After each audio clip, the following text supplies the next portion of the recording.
नमस्कार नमस्कार, मेरा नाम है राजीव कुमार बजाज यानी आरकेबी और मैं हूं इस वक्त एडवोकेट प्रदीप नंबियार जी के साथ। प्रदीप जी नमस्कार।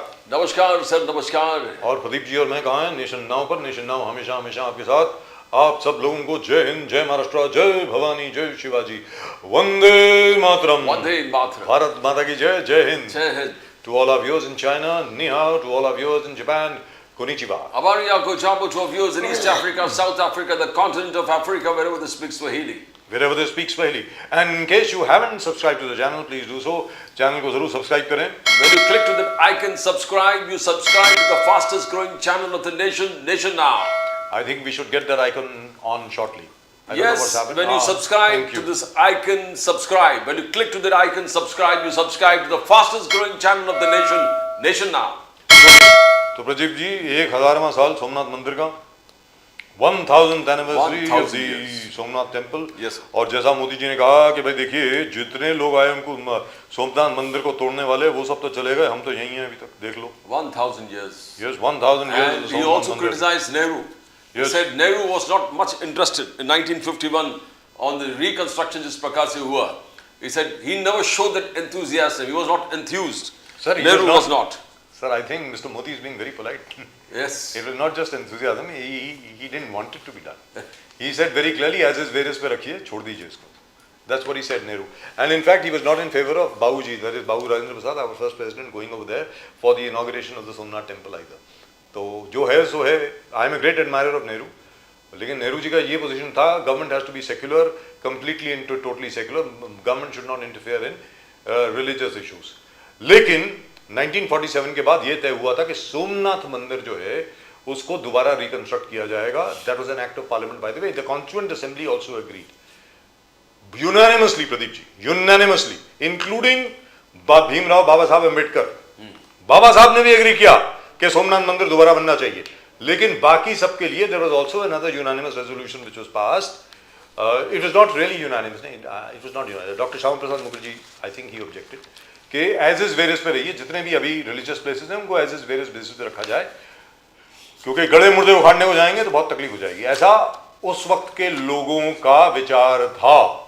तो सोमनाथ मंदिर को छोड़ करके ऐसा किया गया. और दूसरी चीज क्या है, बड़ी अजीबोगरीब चीज है साहब, मुझे ऐसा लग रहा है, लेकिन सर सुप्रीम कोर्ट है सुप्रीम कोर्ट.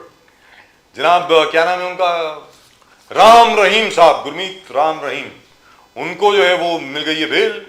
और उमर खालिद को कहा गया है कि आप जरा अपनी सेवा करवाइए सरकार से, अभी सरकारी मेहमान बन के रहे आप. अभी वैसे by the way he had just got bail for a short while. 11 दिन का उनको एक बेल मिला था अपनी बहन की शादी के लिए. तो 2-3 बार वो वैसे बाहर आ चुके हैं, लेकिन उनको कहा गया है, स्ट्रिक्ट गैग ऑर्डर्स हैं and he has obeyed those gag orders. उनको कहा गया है कि भाई देखिए आप बोलेंगे नहीं, और वो अभी जेल में ही हैं और जेल में ही रहेंगे. तो शारजील इमाम के जो अगर वो जो लीक्स दिखाए पूरे, किस प्रकार से उन्होंने कहा कि जो चिकन स्नेक है उसको हम लोग दबा देंगे, आसाम को हम शर्जील इमाम जो हैं प्रदीप जी, इस देश से हम लोग तोड़ देंगे. 500 ऐसे सिटीज है जहां मुसलमान मेजॉरिटी है, वो मुसलमान मेजॉरिटी उस क्षेत्र में सिटीज में हम आग लगा देंगे. मींस लेकिन प्रदीप जी आपकी बात बिल्कुल दुरुस्त है, इसलिए आपने नोटिस किया होगा मैं शर्जील इमाम के बारे में बात नहीं नहीं, आप नहीं. I don't talk about it. Yes. And in any event, but even in his case, I would still say that the trial should start. All I am saying is, इतने साल तक सस्पेंडेड एनिमेशन में रखना किसी को ठीक नहीं है. उमर खालिद हों, शर्जील इमाम हों, बाकी सब लोग जिनको आज बेल मिली है वो हों, उन सब लोगों का ट्रायल शुरू होना चाहिए. And if they are guilty, hang them, फांसी दे दीजिए, या जो भी सजा होती है. और जिन जिन के खिलाफ सबूत नहीं है, and if the defence is able to prepare a very good defence, उनको आप छोड़ दीजिए. दोनों में से एक चीज होनी चाहिए ना. And the Supreme Court also observed in very equal terms that liberty is not an absolute entitlement. So it's which clearly goes against specified in the Constitution itself. That in this particular cases, which they have been booked on. So which goes against the Swatantra Kumar, the B.N. Kripal, and who was that Parsi gentleman who was the Chief Justice of India? कौन थे sir वो? कपाड़िया साहब. कपाड़िया. उनकी judgements के मतलब ये मुझे ऐसा लग रहा है, but I am not a Supreme Court lawyer. उनके उस जजमेंट के खिलाफ है. तो हो सकता है कि they may file a restitution petition और a revision petition in the case of Umar Khalid. अब प्रॉब्लम क्या होती है प्रदीप जी यहाँ पर, मेरा ये होगा कि उमर खालिद का जो केस है वो शर्जील इमाम के केस से अलग कर दिया जाए. I think if they do that, there is every possibility that Umar Khalid might get bail. लेकिन वैसे भी मैंने सैटरडे और फ्राइडे को तो बोल ही दिया था प्रदीप जी, जब आदरणीय सम्मानीय जो नए नए महापौर बने हैं, मेयर बने हैं न्यूयॉर्क के, the favourite of all the morons in the world, Zohran Mamdani, जो बोलता है कि गुजरात में कोई मुसलमान बचा ही नहीं है, उसने 6 यूएस कांग्रेसमैन ने और 2 सेनेटर्स ने जब लिखा कि उमर खालिद को छोड़ दिया जाए, तभी मालूम पड़ गया था कि उमर खालिद की बेल नहीं होने वाली साहब. When you do something like this, no court in the world will give you bail, because irrespective of the fact that I am sure our Supreme Court does not succumb to pressure, they don't want to be seen to be succumbing to pressure either. तो मुझे कभी कभी ये लगता है कि कहीं इनकी प्लान तो नहीं है कि उमर खालिद को जेल में ही रखा जाए. बट जिनको बेल मिलना था उनको बेल मिल गया सर. आई मीन लेकिन बाकी सब लोगों के बारे में इन्होंने नहीं कहा था. They only talked about Umar Khalid. They are talking the masterminds. The masterminds will not be let free because the damning evidence. Sir मैं अमेरिकन सेनेटर की बात destabilize the country. It's absolutely the gravest of offense. Correct. That's why we said in this case the cause of liberty will not apply. Liberty is not an absolute entitlement in this particular case. Let's see what they do with it. But the fact remains that he's been in jail for over 5 years and his trial has not started. I would say that the trial should start. And if these people are guilty, hang them. And if they are not guilty, please release them. You can't just keep them in jail indefinitely like they do in PMLA matters. If you notice, PMLA में ज़्यादा sir की जो सज़ा होती है वो 7 साल की होती है. And lot of people have been let off by the Supreme Court itself क्योंकि 3.5 साल वो जेल काट चुके हैं. तो उनका भैया इनका ट्रायल स्टार्ट नहीं हुआ, आधी से ज़्यादा सज़ा काट चुके हैं, इनको बाहर करिए.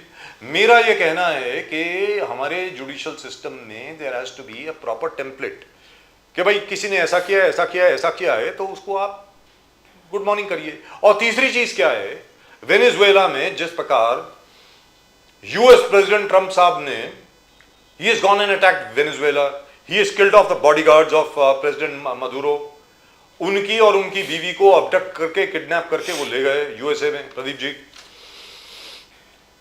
अब असदुद्दीन ओवैसी साहब कहते हैं अगर यूएसए कर सकता है तो हम क्यों नहीं कर सकते. ये जो मसूद अजहर है, वो जो हाफिज सईद है, उसको उठा करके लिया ही ना पाकिस्तान से. That's what he says. और तीसरी चीज क्या है, आज क्या नाम है इनका, ट्रम्प साहब, वो कहते हैं Modi knows I am unhappy with him. ये क्या मतलब है यार? He knows he has to make me happy over Russian oil. No, he's synonymous with the state. President Trump is bigger than the state. Yes. You need to make Trump happy. He's not concerned about US-India relationship. He knows I'm not on a happy. country-to-country basis. बोले हम देश से आगे, हम बढ़कर हैं. You need to make me happy. And I never heard any president, US president, talk on these terms. And just a small thought, Pradeep ji, जो हमारा रशियन ऑयल है, ये भाई साहब जो हैं ये मई से ये बात कर रहे हैं, ठीक है साहब, रशियन ऑयल बंद कीजिए. By the way, do you know what the imports of Russian oil were in India in November? Almost 7.7 billion barrels, which by the way is almost 40% of the oil which is imported by India. 40%. तो पहले 2% से हम लोग शुरू हुए और नवंबर में 40% तक पहुंच गए. तो हिंदुस्तान ने बड़ा क्लियर कट मैसेज भेजा ट्रम्प साहब को, आपको टैरिफ्स बढ़ाने, शौक से बढ़ाइए. अभी आपने 50% किया, 350% कर दीजिए, 1000% कर दीजिए ना.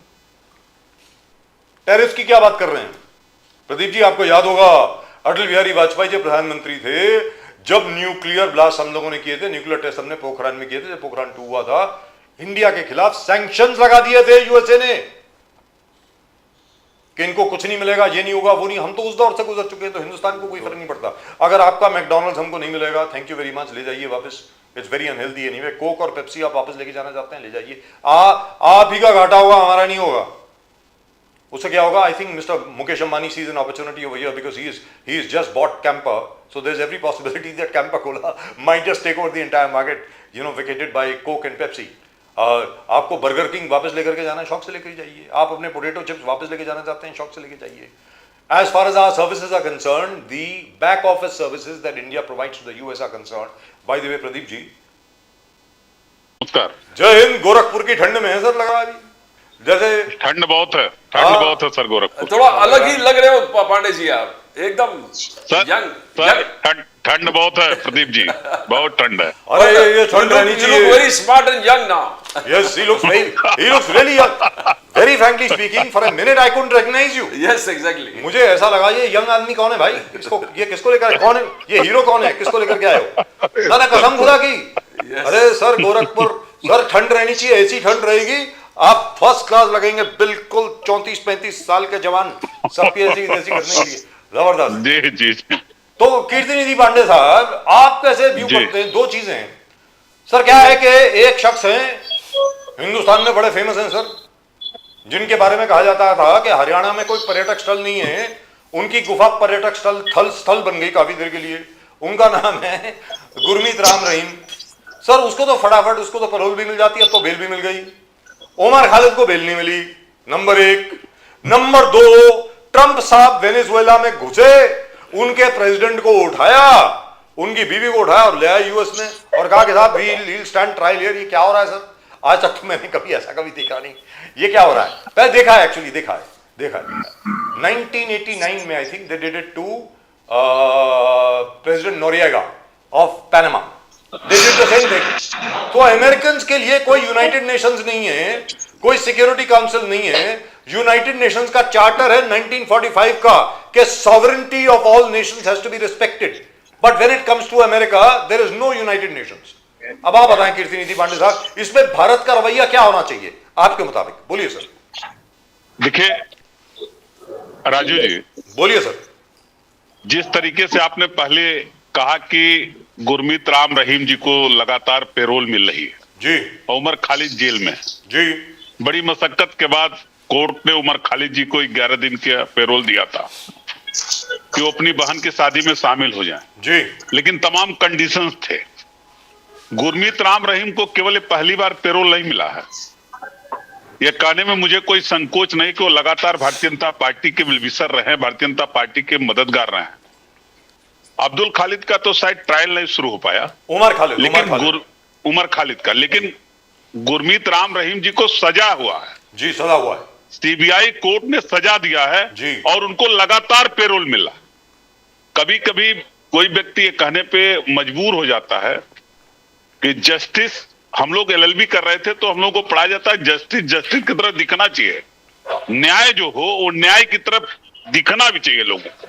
जी, लेकिन अब कोर्ट का मसला है, कोर्ट के मसले पे टिप्पणी करना बहुत हद तक उचित नहीं है। लेकिन ये मैं जरूर कहूंगा कि अगर राम रहीम जैसे लोगों को, जो समाज में गंदगी पैदा करने वाले लोग हैं, जो समाज में तमाम बेटियों के साथ अपराध करने वाले लोग हैं, उनको पेरोल मिल रहा है, सजा याफ्ता मुलजिम होने के बाद पेरोल मिल रहा है जी, तो जो ट्रायल में है उनको भी बेल मिल जानी चाहिए। जी, दूसरी बात, जहां तक ट्रंप साहब की बात आप कर रहे हैं, जी, ट्रंप साहब ताकत का बेजा इस्तेमाल कर रहे हैं और संयुक्त राष्ट्र संघ को इस पे हस्तक्षेप करना चाहिए और इस तरीके की किसी भी गतिविधि में भारत को भी मजबूती के साथ अपना पक्ष रखना चाहिए। ये तरीका कहीं से भी जायज नहीं है कि आप ताकत में हैं, किसी मुल्क में आप घुस जाए अपनी सेना के बल पे, अपनी ताकत के बल पे, वहां के राष्ट्रपति को, वहां के प्रधानमंत्री को या उनके परिवार को आप किडनैप करके लेते हैं। ये तो सरासर मेरी नजर से अपराध है और ऐसा नहीं होना चाहिए। जी। कीर्तिनिधि पांडे जी, योगी जी आज मोदी जी से मिले, सोमनाथ टेंपल का रेप्लिका दिया, सोमनाथ टेंपल का 1000 इयर्स मोदी जी ने पूरे देश को याद दिला दिया किस प्रकार से Somnath is still standing. Yogi ji ने संकल्प लिया $1 ट्रिलियन इकोनॉमी, $1 ट्रिलियन इकोनॉमी। उन्होंने कहा poverty alleviation, zero poverty mission Yogi Adityanath ji का और डेवलपमेंट प्लान्स, विकसित भारत की तरफ जिस प्रकार से योगी जी का प्लान है, मोदी जी का प्लान है, डबल इंजन का प्लान है। How do you see that Kirtinidhi Pandey ji? देखिए प्रदीप जी, यस सर। योगी जी का जो भी प्लान है, मोदी जी से मिल रहे हैं, मोदी जी को एक बार 2014 से पहले का अपना भाषण भी याद कर लेना चाहिए, जब रुपया 65 पे था डॉलर के मुकाबले। जी, इस पे जवाबदेही न तय हो पाए कि रुपया क्यों लगातार गिर रहा है, बेरोजगारी क्यों लगातार बढ़ रही है, महंगाई क्यों लगातार बढ़ रही है, सरकार इस पे जवाब न देना पड़े, इसलिए इस तरीके की तमाम बातों को, 1000 पहले की बात को आज याद दिलाना उसी का एक हिस्सा है कि मूल मुद्दों पे बहस न हो पाए। आज प्रधानमंत्री जी को नहीं लगता, तब तो लग रहा था जब मनमोहन सिंह जी देश के प्रधानमंत्री थे कि सरकार की इज्जत गिरती है, सरकार की साख गिरती है, प्रधानमंत्री की साख गिरती है। आज तो 90 रुपया डॉलर के मुकाबले हमारा रुपया 90 पे चला गया जी। और आज प्रधानमंत्री की साख नहीं गिर रही, सरकार की भी साख नहीं गिर रही है। सरकार उस पर कोई जवाब देने को भी तैयार नहीं है। महंगाई लगातार 14 के बाद से खाद्य सामग्री से लेकर के सभी चीजों की महंगाई लगातार बढ़ी है। और जिस बजट की बात योगी जी कर रहे हैं, 3 ट्रिलियन बना देंगे, आप किसी सत्र का उनका बजट निकालिए योगी आदित्यनाथ जी का, 50%, 55% ज्यादा किसी विभाग में उनका पैसा नहीं खर्च हो रहा, केवल कागजी बजट बना रहे हैं। किसी सत्र का निकालिए। लेकिन उन्होंने तो कहा 2017 के है बाद से लगातार ये स्थिति उत्तर प्रदेश में बनी हुई है जी, एक लंबा चौड़ा बजट की प्रस्तुति और 50%, 55% खर्च, सारा पैसा सरेंडर, ये है स्थिति बजट की। सर वो तो उन्होंने तो ये कहा है कि पहले मेरा ऑब्जेक्टिव था, ये योगी आदित्यनाथ जी ने कहा है कि यूपी का जो स्टेट जीडीपी है वो $1 ट्रिलियन का होगा, $1 ट्रिलियन का। अब हमारा संकल्प है कि $1.5 ट्रिलियन का होगा।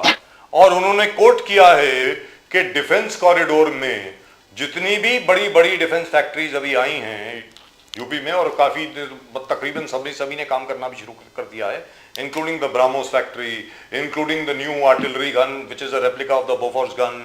उसके अलावा हमारे जो नए आर्मर्ड ट्रक्स हैं वो भी बनने शुरू हो गए हैं यूपी में। और उसके अलावा एम्यूनिशन तो जबरदस्त बन रहा है अभी यूपी में। और साथ में सैमसंग की सबसे बड़ी मैन्युफैक्चरिंग फैसिलिटी अभी उत्तर प्रदेश में बन गई है, वहां पे सैमसंग के फोन भी बन रहे हैं और आईफोन भी बन रहे हैं सर। और तो और छोड़िए, तो वो कहते हैं कि $1.5 ट्रिलियन की हमारी क्षमता है उत्तर प्रदेश की और हम लोग इसको अचीव करके छोड़ेंगे। कीर्तिनिधि पांडे जी आप बताएं। देखिए राजू जी सर, सैमसंग की कंपनी तो हमारे सरकार में ही आ गया और सैमसंग का कॉन्ट्रैक्ट, सैमसंग की फैक्ट्री हमारे वक्त में ही नोएडा के अंदर खुला था। और योगी जी जिस 1.5 ट्रिलियन की इकोनॉमी की बात कर रहे हैं, योगी जी को ये बताना चाहिए कि अगर इतनी बेहतर अर्थव्यवस्था हमारे यहाँ है तो सरकारी डिपार्टमेंट में नौजवानों को आउटसोर्सिंग पे भर्ती क्यों करना पड़ रहा? सारे सरकारी पद सरेंडर क्यों हो रहे हैं? सरकारी पदों पर नियुक्तियां क्यों नहीं हो पा रही हैं? सारे पद आउटसोर्सिंग पे युवाओं का शोषण हो रहा है। आउटसोर्सिंग पे 15,000, 10,000, 8,000, 20,000 पे रखे जा रहे हैं। जो सफाई कर्मचारी सबसे ज्यादा मेहनत करता है वो 8,000, 8,500 पे नौकरी कर रहा है जी। अगर इकोनॉमी बेहतर है, सब कुछ उत्तर प्रदेश में बेहतर है, तो सरकारी नौकरियों में पद सरेंडर क्यों कर रहे होगी आदित्यनाथ जी? क्यों सारे सरकारी पदों पर नियुक्ति नहीं करते जी? ये खोखला वादा, खोखला सपना दिखाना भारत के लोगों को, उत्तर प्रदेश के लोगों को विशेष तौर पे योगी आदित्यनाथ जी को बंद करना चाहिए। जो एक्चुअल है वो बताने का प्रयास करना चाहिए। एक्चुअल स्थिति यह है कि उत्तर प्रदेश से बेरोजगारी किसी भी भर्ती में, एक तो अक्सर पर्चे लीक हो रहे थे, इस बार पुलिस की भर्ती में पर्चे नहीं लीक हुए, नई भर्ती भी निकली है और उस नई भर्ती में भी हम लोगों ने लगातार एक मांग रखा था, उसको आज सरकार ने मान लिया। सरकार के लोगों ने भी उनको सुझाव दिया कि 3 साल की सीमा उम्र की बढ़ा दी जाए। उसको सरकार ने सुझाव को स्वीकार किया है। हम सरकार को साधुवाद और धन्यवाद देते हैं कि एक लंबे वक्त के बाद जो वैकेंसी निकली है उसमें एज लिमिट 3 साल बढ़ाने से नए नौजवानों को भी अवसर मिलेगा, ये मौका मिलेगा कि वो उस भर्ती में अप्लाई कर सकते हैं और नौकरी हासिल करने में अपना प्रयास कर सकते हैं। लेकिन यहां पर उत्तर प्रदेश का यह कहना है, मतलब योगी आदित्यनाथ जी की सरकार का यह कहना है, क्या वो पुराना सिस्टम, उससे हमें बाहर निकलना पड़ेगा और ज्यादा से ज्यादा जॉब्स जो हैं अब वो आउटसोर्स होंगी, वो एक नया नॉर्मल है, इसी तरीके से आगे काम होगा। जो पहले परमानेंट जॉब्स हुआ करती थी, गवर्नमेंट नौकरी हुआ करती थी, वो समय गया। अब कॉन्ट्रैक्चुअल वर्कर्स ही होंगे हर जगह पर। और आज की तारीख में उत्तर प्रदेश का जो जीडीपी है, state GDP up till 2025 is around $300 billion, $300 billion का है। इन्होंने कहा है कि 2 साल के अंदर अंदर इसको $1 ट्रिलियन लेकर के जाएंगे and it will go up to $1.5 trillion after 3 years। अब वो 3 साल की प्लानिंग कर रहे हैं और आप लोग तो कह रहे हैं कि वो 1.5 साल के अंदर उनकी सरकार चल जाएगी, ऐसा आप बोल रहे हैं। तो सर देखिए राजीव जी, आपको याद होगा कि लोकसभा चुनाव के दौरान भी हम लोगों ने कई बहस किया था जी, और भारतीय जनता पार्टी के स्पोक्स पर्सन जब आते थे चैनलों पर जी, तो एक सीट भी कहते थे समाजवादी पार्टी नहीं जीत पाएगी, एक सीट जी, और समाजवादी पार्टी ने उत्तर प्रदेश में वो काम किया कि देश की सरकार को बैसाखी पे खड़ा कर दिया। जो मोदी जी बहुमत की सरकार चलाते थे उनकी सरकार को हमने बैसाखी पे खड़ा कर दिया जी, और हम उत्तर प्रदेश में नंबर 1 पार्टी बन के उभरे और देश में नंबर 3 की पार्टी बन के उभरे। जी, आने वाले वक्त में यही होने वाला है। जी, 2027 में इस सरकार की विदाई तय है और विदाई इसलिए तय है कि उसके कई पहलू हैं। एक तरफ आरक्षण की लूट हो रही है, दूसरी तरफ सरकारी नौकरियों को लगातार पदों को समाप्त किया जा रहा है, आउटसोर्सिंग पे। मैं कह रहा हूं कि अगर इकोनॉमिक स्थिति बेहतर है देश की, सब कुछ अच्छा है, तो पुरानी पेंशन बहाल कर दीजिए कर्मचारियों की। क्यों नहीं देना चाहते? इसलिए पैसे नहीं है आर्थिक बोझ बढ़ेगा। सर, पैसे नहीं है। आप अपना खर्च करेंगे, आप अपना खर्च करेंगे, सरकार पे खर्च करेंगे, विदेश की यात्राओं पे ज्यादा खर्च होगा, सारे तामझाम पे सरकारें खर्च करेंगी, लेकिन कर्मचारियों को पुरानी पेंशन देने के लिए पैसा नहीं। तो फिर इकोनॉमी स्थिति बहुत बेहतर है, कैसे मान लिया जाए? सर क्या आप है, सरकारी पदों को समाप्त करके आउटसोर्सिंग पे नौकरी देंगे जी, आप कहीं कि 1.5 ट्रिलियन इकोनॉमी बना देंगे, ये कैसे संभव है भाई? राइट सर, लेट मी गो अगर अक्रॉस टू सब कुछ दारूवाला बेहतर साहब। है तो सब बेहतर करिए ना। जी, दारूवाला साहब, ये युवाओं का शोषण है राजीव जी। आउटसोर्स मीन्स युवाओं का शोषण। एक सरकारी कर्मचारी 50,000 तनख्वाह पा रहा है, आउटसोर्स का कर्मचारी 10,000 पा रहा है। उस 10,000 पाने वाले कर्मचारी से कितने बेहतरी की उम्मीद करेंगे? जी, यही यार भारत सरकार में भी है। सो लेट मी गो इसलिए टू सरकार की सर बीजेपी के दारूवाला साहब साथ में अभी तक बोले नहीं है, जरा उनके पास जाऊं मैं।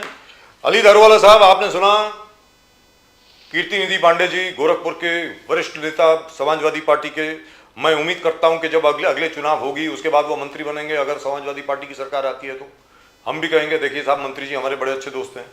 मैं आपसे जानना चाहता हूं दारूवाला साहब, the outsourcing is the new norm, let's be very clear. If there had been no outsourcing, I put it to you, then India would not be earning so much of money in services. आज की तारीख में नवंबर में जो 11.7% से हमारी exports बढ़ी हैं यूएसए को, that is mainly because of servicing and outsourcing. They have outsourced everything to India. और यहां पर एक और चीज है दारूवाला साहब, ट्रंप साहब ने H1B1 वीसा के ऊपर $100,000 की फीस लगा दी। So all the major IT companies like Google, like Microsoft, like Dell, all of them decided we're going to come to India. आपको यहाँ आने की जरूरत नहीं है, हम लोग करेंगे सब कुछ यहाँ पे। So as a result of which, the services provided to US from India have gone up. They've not come down. So of course it helps that services have not been tariffed by the Trump tariffs. तो आप ये बताएं sir, new normal है, आप तो जानते ही हैं, पुणे में आप, Pune is actually the IT hub of Maharashtra. अब आप ये बताएं sir, contractual labour and outsourcing is the new normal, has been for the last 10 years, और in fact even during doctor Manmohan Singh time it started. So why would people object now? Because we evolved.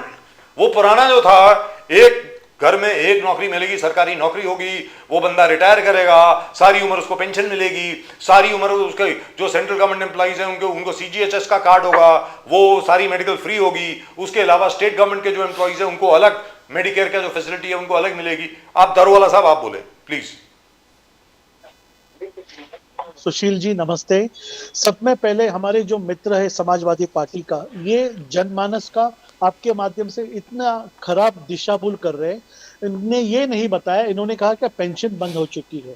Pension बंद हो चुकी है नए कर्मचारी को जो सन 2000 में गवर्नमेंट के जॉब में आए। जब 2000 में सरकार किसकी थी? आप समाजवादी के हमारे मित्र को पूछिए।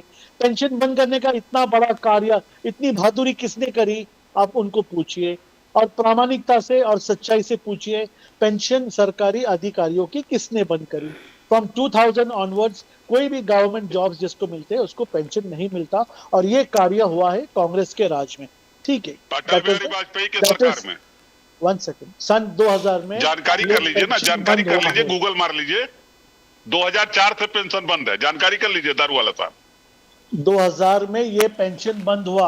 2004 मेरे सारे मित्र जो है सरकार 2004 में जो दोस्त काम आप जानकारी कर लो भाई। 2000 में आप जानकारी कर लो। अभी आप जानकारी लो। अटल बिहारी वाजपेयी की सरकार में अटल बिहारी वाजपेयी जी ने पेंशन बंद किया। विषय पे आपको चेक करेंगे। Point number 1।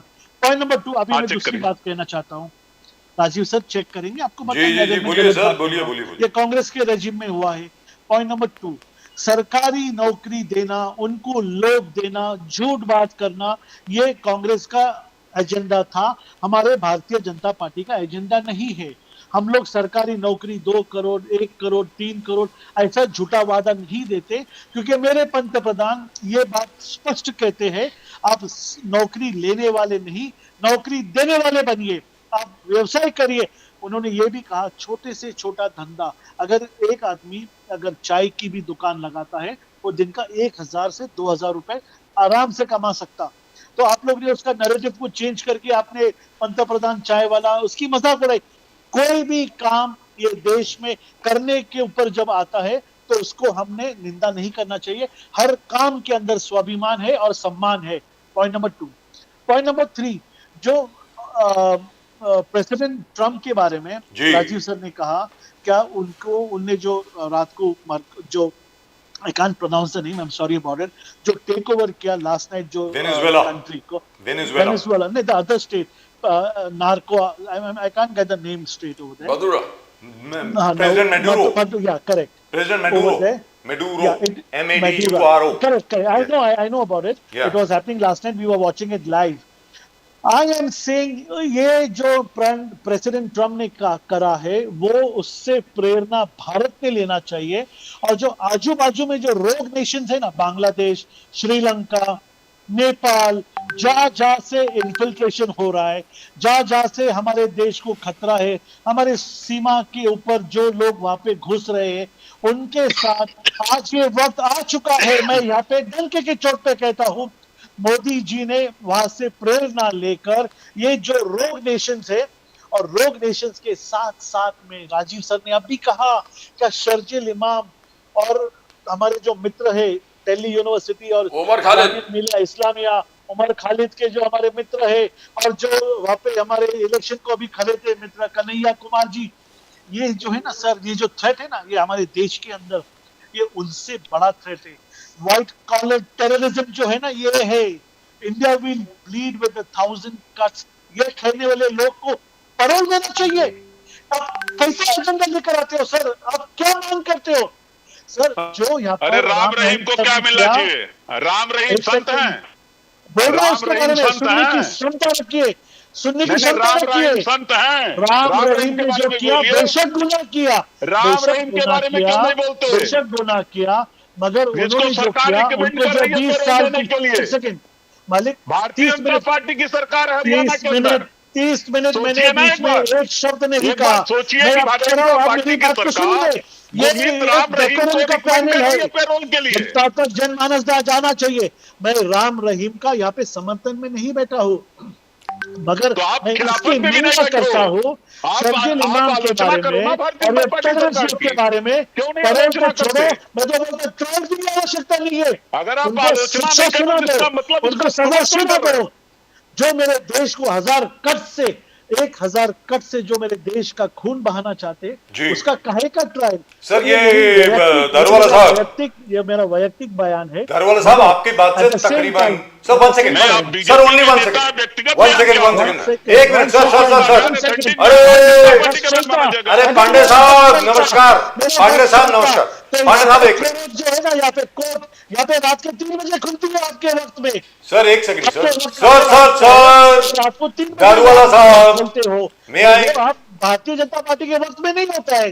दारूवाला साहब जो वन हो रहा है सेकंड हम सब देख रहे हैं अभी साहब, बता सब रहा हूं। देख रहे हैं। मैं एक आई- वक्त आ जाएगा पांडे जी बताएंगे हम आपको बताएंगे ये जो व्हाइट कॉलर के लोग घुसे ना यहाँ पर जी। जो हमारे देश के दुश्मन है इनके ऊपर भी हमारी नजर है। लेकिन दारूवाला साहब एक छोटी सी बात है ये लोगों को माफ नहीं करेंगी।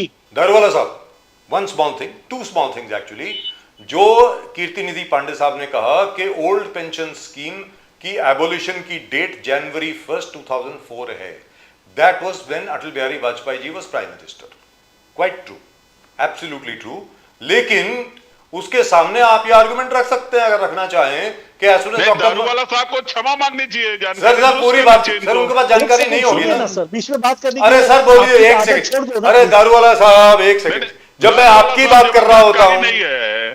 अरे कीर्ति निधि पांडे जी एक मिनट मैं बीजेपी का स्पोक्स पर्सन नहीं हूं लेकिन और ना ही कभी बीजेपी में जाऊंगा let's be very clear BJP मुझको लेगी भी नहीं अगर मैं जाना चाहूं तो मैं आपसे जानना चाहता हूं दारूवाला साहब के अटल बिहारी वाजपेयी जी ने इसको अबॉलिश किया करेक्ट है किया कोई कोई टेंशन नहीं है उसके बाद डॉक्टर मनमोहन सिंह की सरकार आई आप रीइंस्टेट कर देते ऐसी क्या बात है अगर ओल्ड पेंशन स्कीम आपको इतनी ही पसंद थी तो रीइंस्टेट कर देते उसमें क्या है दूसरी चीज the objection to Omar Khalid और the questions with regard to Omar Khalid's bail I am not talking about Sharjeel Imam के बारे में मैं कुछ नहीं बोल रहा हूं ओमर खालिद के लिए और बाकी सब लोगों के लिए सर लोगों के जहन में दारूवाला साहब ये बात आ रही है यार 5 साल से आदमी जेल में पड़ा है अभी तक ट्रायल शुरू नहीं हुआ ट्रायल तो शुरू करो अरे केस करो ट्रायल शुरू करो if he is guilty hang him and if he is not guilty let him go बिना ट्रायल के किसी को रखना सर ठीक नहीं है जहां तक मैं समझता हूं आगे आप बोलें sir No, I want to ask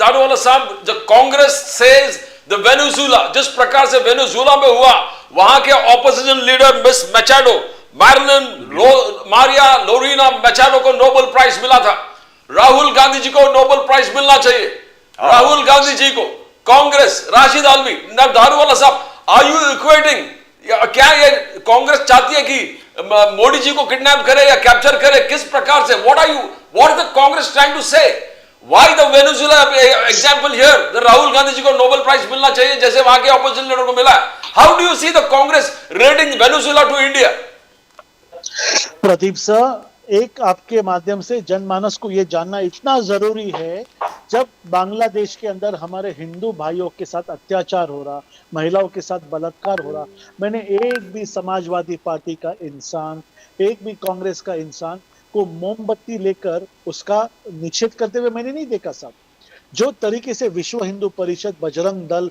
और हमारे जो आरएसएस के जो संगठन जो हिसाब से रास्ते पे उतरा है ना वो तो मुझे किधर भी मुझे ये लोगों से कांग्रेस नहीं उतरी दिखा। सर और दूसरी कांग्रेस बात उतरी थी दूसरी BT दूसरी स्टेशन बात जी, हाँ, और ये बोलिए। जो कह रहे ना जी। पेंशन का आपको जी। इतना लोभ क्यों है क्यों इनके- आपने इनके- एबॉलिश किया वाजपेयी जी ने उसको बिल को प्रेजेंट किया सर पार्लियामेंट के अंदर तो कांग्रेस थी ना ये लोग ने उसको अपोज क्यों नहीं नहीं किया? नहीं नहीं ये आप थे किसी क्यों यू वर इन नहीं लगा? ये मेजॉरिटी लोग सर अगर NDA was in majority Daruwalla साहब एनडीए वाज इन जानकारी मेजॉरिटी क्यों नहीं रखते सर आप? NDA was in majority at that time. All I am saying is Dr. Manmohan Singh could have reinstated the old pension Correct. scheme. और they should He have didn't. opposed it. He ये didn't. लोग ने oppose भी नहीं किया He did उसको not. He did continue not. किया No, they did not. They did not. That is true. 2004 से Absolutely 2009 तक इनकी सरकार थी सर 2004 से 2014 तक 10 साल सरकार थी 2004 से 2010 14 तक मेजॉरिटी सर इनकी जो मेजॉरिटी थी ना यूपीए की यस जो 2004 और 2009 के अंदर तो सर 2010 सर 2014 तक क्या बोल रहे हैं सर आप बराबर नहीं 5 साल जो पहले 5 साल जो हाँ, इनकी correct. सरकार They थी, did not majority reinstate. थी, They did इनको not अलायंस की भी आवश्यकता नहीं थी sir They did not reinstate. इतना इन लोग का पावर था point They did not number reinstate, point number yes. 2 ये जी। इसकी हमारी जो निंदा कर रहे हैं मगर 1 रैंक 1 पेंशन जो आर्मी को जो एबॉलिश किया था वो हमने उसको वापस रीइंस्टेट किया कम से कम पैसा एक हमारे सैनिक जो रिटायर्ड सैनिक है, Yes, that is true. कम से minimum No doubt. 35,000 rupees they are getting No doubt. Extra over and above the pension that they are getting. Yes. उसकी स्तुति ये लोग कभी नहीं करेंगे। नहीं करेंगे। अच्छे जो हमारे स्कीम्स है, भारतीय जनता पार्टी एकनाथ शिंदे जी के साथ महाराष्ट्र के अंदर लाड़की बहन की स्तुति होते हुए ये लोग कभी नहीं करेंगे।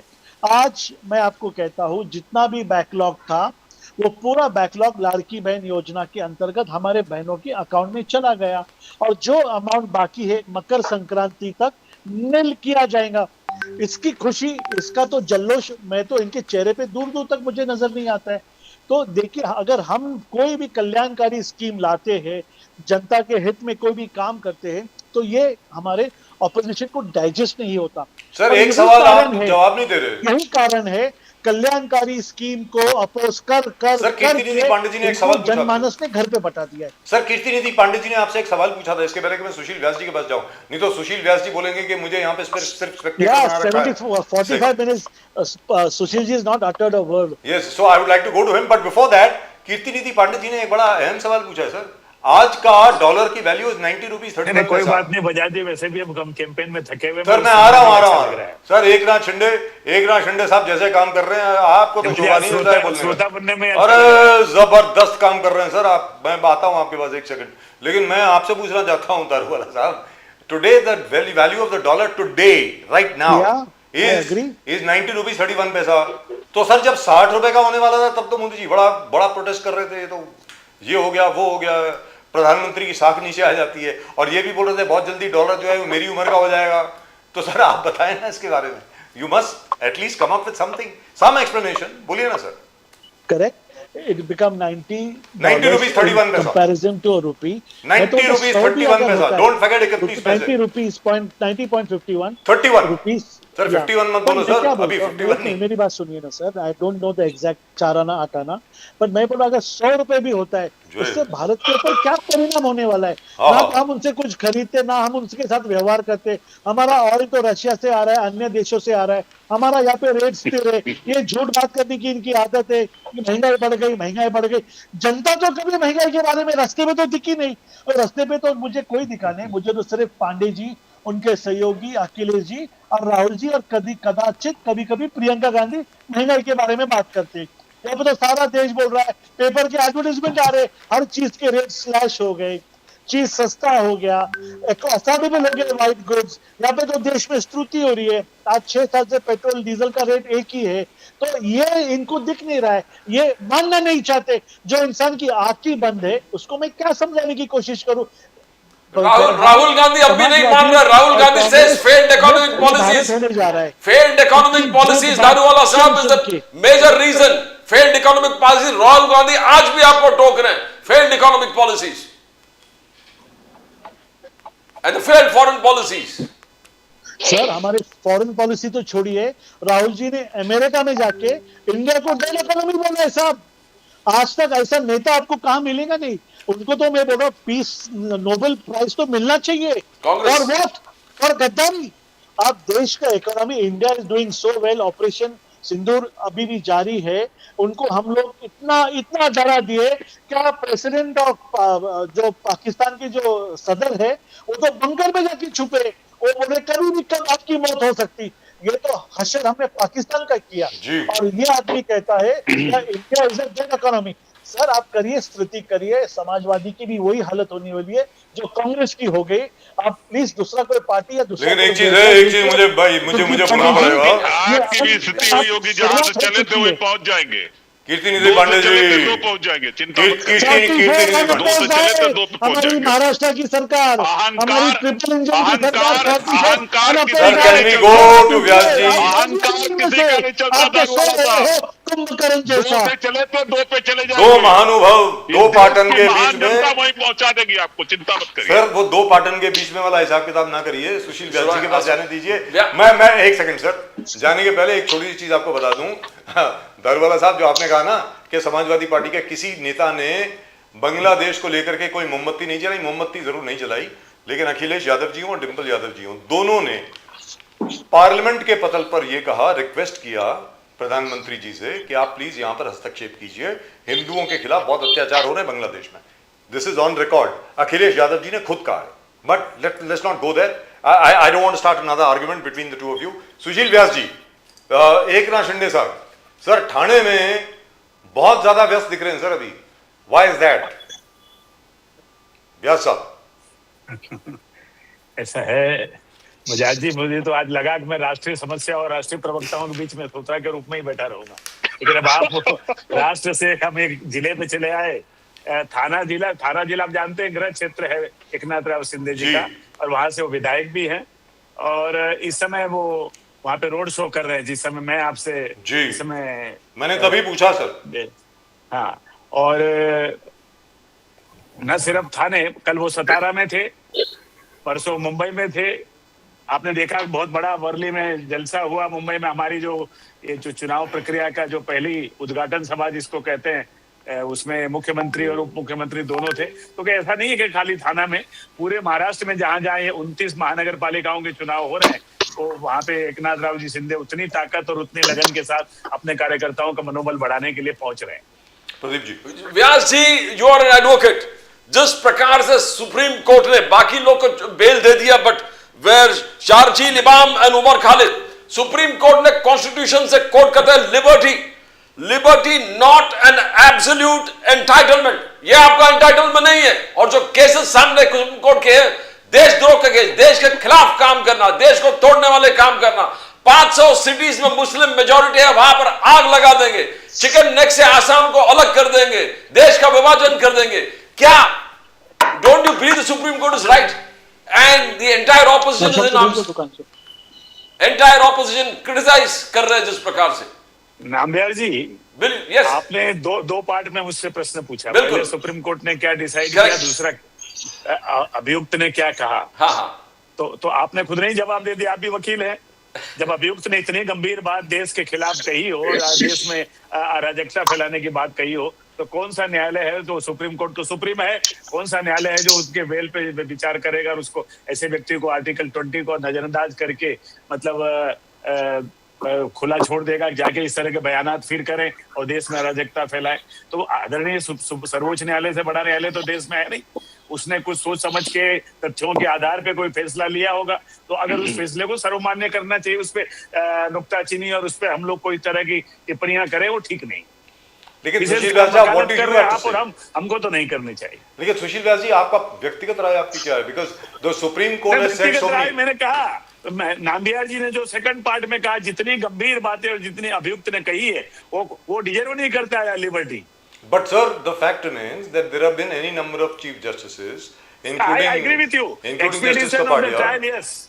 That I fully agree with you. That bail is the norm, jail is the exception. That's what they've said on so many occasions. Justice Krishna Iyer's famous judgment of 1977 or 78, something like that.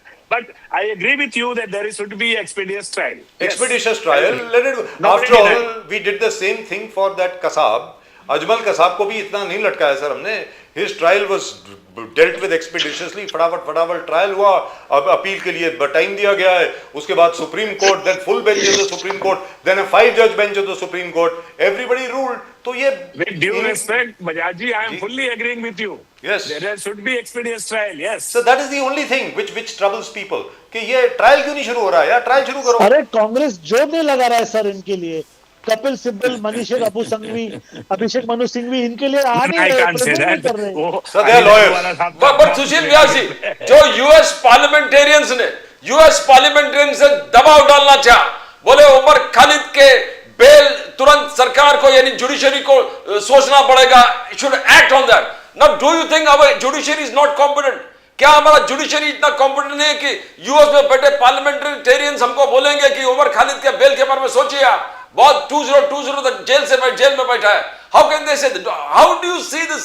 Do you think the interference in our judiciary? This is not interference, but this is attempt to interference. So attempt is different thing, interference different thing. Interference they can't do in this our judicial system. And जो आपने दूसरी चीज की, हमारे judicial system पे विश्वास नहीं है वगैरह, ये हो नहीं सकता. At least in my lifetime, in your lifetime, we can never utter a word like that. We do not have faith in our judicial system. But we have highest regard for judicial system. Sushil Vyas ji, I have a separate question which I would like, stemming from what Pradeep ji asked you just now. And I would like Kirti Nidev Pandey sahab and later Ali Daruwala साहब also to reply to that. क्या आपको लगता नहीं है कि ये 6 US congressman और 2 senators और दैट जेंटलमैन जोरान ममदानी जो मेयर हैं न्यूयॉर्क के, जो कहते हैं कि गुजरात में कोई मुसलमान बचा ही नहीं है, अली दारूवाला साहब कोई गुजराती मुसलमान अब जिंदा ही नहीं है, आपको मालूम है, सारे खत्म हो गए, मोदी जी ने सबको मार दिया, ऐसा बोलता है वो Zohran Mamdani. People are shocked that I am a Gujarati Muslim, that's what he says. Of course there are 3.5 crore Muslims in Gujarat, वो सब they don't exist for Zohran Mamdani. What I would like to ask you Vyas sahab, is don't you think some of our MPs should also write to the US government to tell them कि आपका जो immigration customs और enforcement department है, जिसको ICE बोला जाता है, they come, they pull out children, they grab women, they pull out kids from schools, from shops etcetera etcetera, पूरा उनको रेसल करके जमीन पर डाल देते हैं. That this kind of unnecessary force is a clear-cut violation of international human rights. आपको लगता नहीं ऐसा कुछ लिखना चाहिए? And all the blacks who have been killed just because they American blacks. Sir, this is figures from the FBI website, Federal Bureau of Investigation की जो website है वहां से है. Do you know 782 in this year alone 782 African Americans were killed on traffic lights just because they did not roll down their windows fast enough when asked to do so by federal agents. आपको लगता नहीं कि हमारे MPs को भी लिखना चाहिए कि भाई American should look after their human rights and their minorities? Sushil Vyas sahab. कि दूसरी बात का जवाब मैं दूं, उसके पहले जो ममदानी न्यूयॉर्क के नए नए चुने हुए मेयर और 2-4 शायद उनके सीनेट के मेंबरों ने जो कुछ भी लिखा है उमर खालिद या अन्य लोगों के बारे में, उनका हम कंडेम करते हैं, ऑन रिकॉर्ड कंडेम करते हैं, निंदा करते हैं. उनको कोई अधिकार नहीं है इस तरह की बात हमारे आंतरिक मामलों में या हमारी न्याय व्यवस्था के संबंधित कोई बात करने की. अब दूसरी बात, वसुधैव कुटुंबकम हम लोग मानते हैं, पूरा विश्व हमारे लिए एक परिवार है, और जो अमानवीय घटना अगर कहीं भी होती है, जिनका जिक्र आपने किया, ब्लैक लोगों को सिग्नल पे मार देना या उनके साथ अत्याचार अन्याय करना, तो निश्चित रूप से मानवता के ऊपर कहीं आघात होता है. तो उस मानवीय घटनाओं के, अमानवीय घटनाओं के प्रति हमें थोड़ा सा, इसके चलते ही ये डिसाइड किया है क्या मराठी मानुस ही बनेगा महापौर मुंबई का. तो सर ये आज तक तो मैं कीर्तिनिधि पांडे साहब के पास जाता हूँ, ये तो कहने की जरूरत क्या पड़ी है?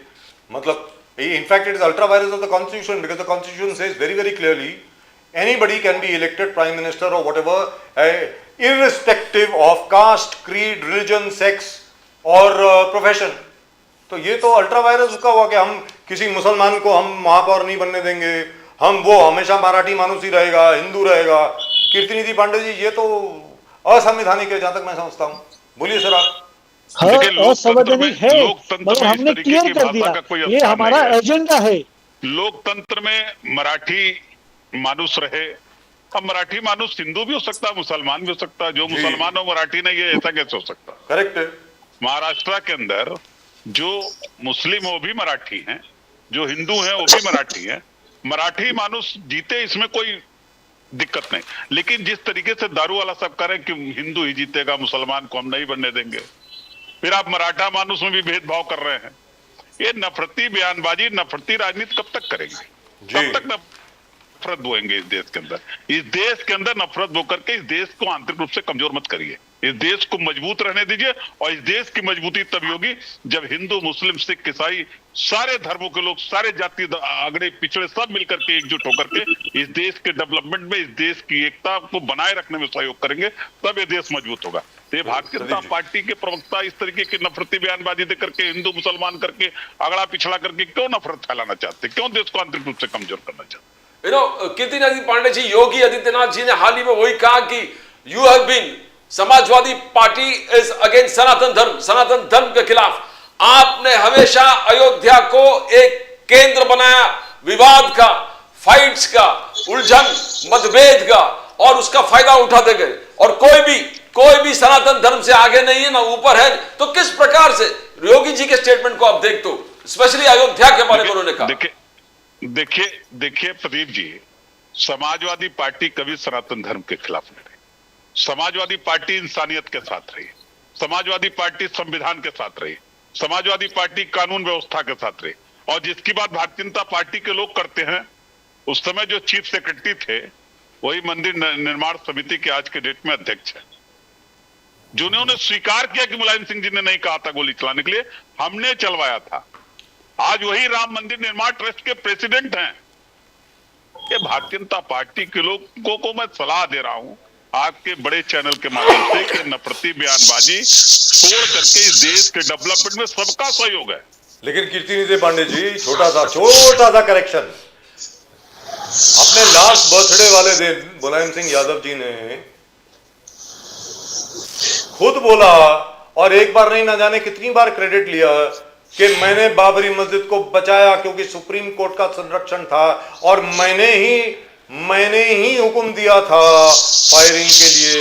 ये तो मुलायम सिंह यादव जी की स्टेटमेंट, मैं फुटेज भेज सकता हूं आपको। I don't want to play it sir, I have got it, I don't want to play it sir. Mulayam Singh Yadav ji ने खुद क्रेडिट लिया है फायरिंग के लिए। हाँ, नृपेंद्र मिश्रा जी की तरफ से रिकमेंडेशन गई, कोई डाउट नहीं है उसमें। He was principal secretary at that time, if you remember. But the fact remains, Mulayam Singh ji himself has taken credit for it. तो उससे तो आप भाग नहीं सकते ना सर। नहीं तो नृपेंद्र मिश्रा तो आज निर्माण समिति के अध्यक्ष हैं मंदिर। हाँ है, बिल्कुल है। वो सवाल है, करेक्टर है वो सवाल बीजेपी जवाब देगी। पार्टी का तो ही करेक्टर है ना सर, वो उस सवाल का जवाब बीजेपी देगी sir, which is absolutely true.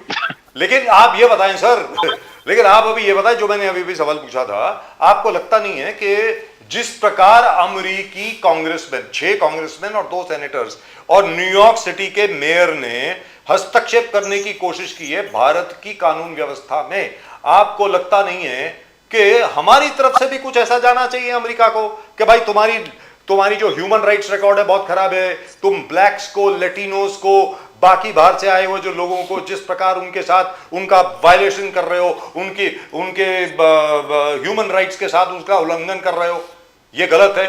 We are very concern, ऐसा करके भेजना नहीं चाहिए हमको क्या? आप बताएं सर। देखिए राजू जी, निश्चित रूप से किसी भी व्यक्ति को जो दूसरे मुल्क का है, मेयर हो, मेंबर ऑफ पार्लियामेंट हो वहां का, उसको हमारे देश के आंतरिक मामलों में हस्तक्षेप करने का कोई अधिकार नहीं जी। लेकिन हम उम्मीद किससे करें कि वो लिख के भेजेगा? हम किससे उम्मीद करें? उस सरकार के मुखिया से जिसने कंडम नहीं किया आज तक की प्रधान ट्रंप ने कितनी बार कहा मैंने भारत पाकिस्तान का जी। जिस सरकार के मुखिया ने आज तक कंडम नहीं किया, हम उनसे क्या उम्मीद कर सकते हैं? जी। लेकिन मैं जरूर कहूंगा कि किसी को भी भारत के आंतरिक मामलों में हस्तक्षेप करने का अधिकार नहीं। You know, 48 क्रिमिनल्स को 2025 में गन डाउन किया योगी सरकार ने। 48 dreaded criminals। योगी सरकार ने 1.5 लाख गवर्नमेंट जॉब्स लॉन्च किया 2026 में।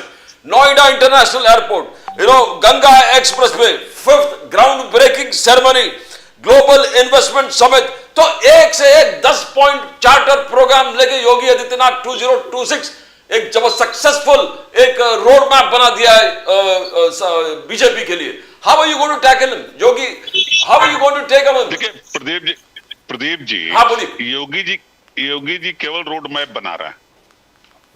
एक गोरखपुर के बगल में कुशीनगर एयरपोर्ट बना है, वो संचालित नहीं हो पा रहा। सारे एयरपोर्ट्स जनता के पैसे से बनने के बाद अपने साथियों को, भारतीय जनता पार्टी के साथियों को हैंडओवर कर दिए जा रहे हैं। जिस लखनऊ एयरपोर्ट को हम लोग चौधरी चरण सिंह के नाम से जानते थे, उस चौधरी चरण सिंह एयरपोर्ट के आगे ऊपर लिखा अडानी चौधरी चरण सिंह एयरपोर्ट, सारे प्राइवेट लोगों को बेच दिए जा रहे हैं। ये स्थिति है भारतीय जनता पार्टी। केवल रोड मैप बनाने से नहीं, यथार्थ क्या है उसको देखने की जरूरत है जी। लेकिन but as far as airports are concerned, the Noida international airport has become Asia's largest as far as I know. वो तो काम कर रहा है ना सर। और साथ में चित्रकूट का भी एयरपोर्ट है, अलीगढ़ का भी एयरपोर्ट है, आजमगढ़ का भी है, मुरादाबाद का भी है, और श्रावस्ती एयरपोर्ट भी चालू है अभी। तो ऑपरेशन हो गए ना सर, वो तो पिछले 6-7 साल में हुए।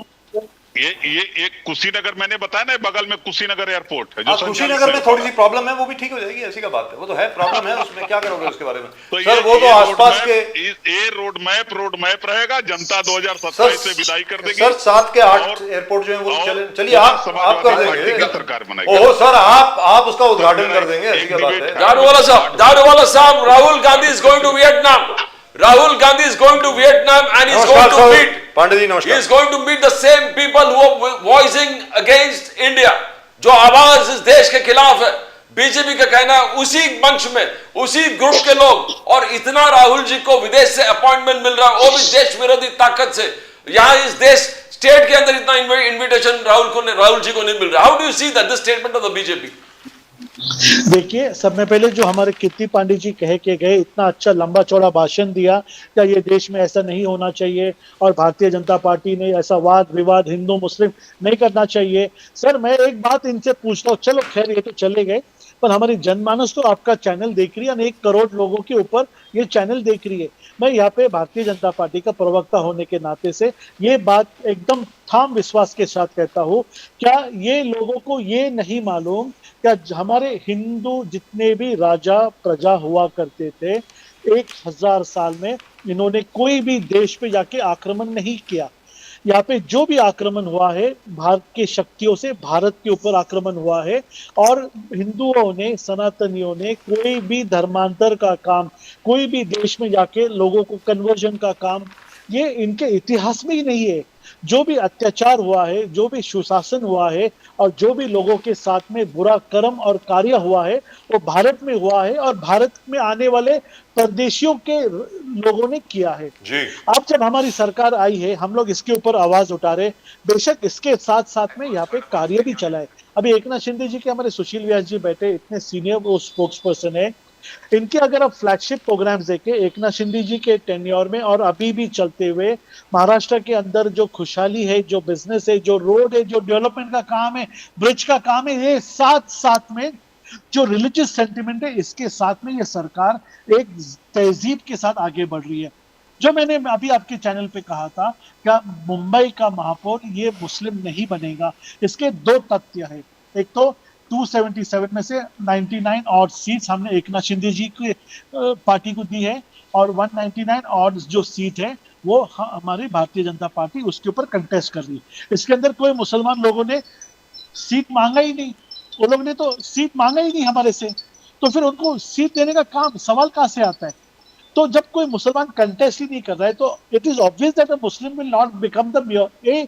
Even if there was a Muslim contestant, यहाँ पर ये मराठी मानुस है, ये मराठी धरती है, यहाँ पर हम कोई भी हालत से ममदानी का जो चलता हुए रवैया देखकर ये हम लोग ने रेजोल्यूशन पास किया है कि कोई मुंबई का महापौर ये मुसलमान नहीं बनेगा, नहीं बना सकते, और ना हम इतिहास में बनाना चाहते। ये चीज मैं आपके माध्यम से क्लियर करता हूँ। इसके अंदर कोई भी समुदाय को दुख पहुंचाने के हमारी पार्टी का हेतु नहीं। लेकिन दारोवाला साहब, आपसे एक सवाल है। It's a question I would like you to answer, and later on I would like Sushil Vyas साहब to answer. योगी आदित्यनाथ जी ने एक बात कही असेंबली में, यूपी के असेंबली में, मैं उसको बार बार लोगों से पूछता हूँ, मेरे को ठीक जवाब मिलता नहीं है। उनका ये कहना है, आज आप महाराष्ट्र में भी घूम लें, आप दोनों महाराष्ट्र से हैं, आप पुणे से हैं, सर तो मुंबई से हैं। मैं आपसे जानना चाहता हूँ, ओरिजिनली सर राजस्थान से हैं, आप तो ओरिजिनली मुंबई से ही हैं, पुणे से ही हैं। मैं आपसे जानना चाहता हूँ, योगी आदित्यनाथ जी ने कहा कि गाजा पे जब आक्रमण हो रहा था, लोग मर रहे थे एटसेट्रा, ये सब लोग मोमबत्ती लेकर के बाहर आए। आपने भी कही थी ये बात अपने पहले ओपनिंग रिमार्क्स में। सर, बांग्लादेश में जो हिंदुओं को मारा गया, वो दूसरा एक हिंदू बिजनेसमैन जो था सुदीप्तो करके जिसका नाम था, वो भी मर गया बेचारा। उनको आग लगा दी गई, बलात्कार हुआ, मंदिर तोड़े गए, इस्कॉन के लोग जो थे उनको मार मार के वहां से भगाया गया। सर, उसके ऊपर किसी का दिल नहीं धड़कता। मैं पूछ रहा हूं आपसे, व्हाई? मतलब Palestinians are closer to you than your own brothers. एक जमाने में तो एक ही था ना देश, बांग्लादेश, इंडिया, पाकिस्तान एक ही था ना। So effectively we are all related. So Bangladeshi Hindus being killed, they don't strike a chord among all these people. I'm asking you, why? What sort of attitude is this? I really would love to know. और Palestinian जो हैं, sir पूरी बात सुनिए, जब PLO थी, when they still have a seat, by the way, in the UN. The Palestinians still have a seat in the UN, even though they are, led by Hamas. And by the way, most of these guys are very, very, very sympathetic towards Hamas. आज तक Palestinians ने हिंदुस्तान की हिमायत नहीं करी पाकिस्तान के खिलाफ कश्मीर मुद्दे पे। हमेशा they've stood by Pakistan. They've not stood by us. I am saying so on record. So, and the Israelis have always stood by us. So why should we bother about Palestine? I would love to know. आप बताएं sir, Daruwalla साहब।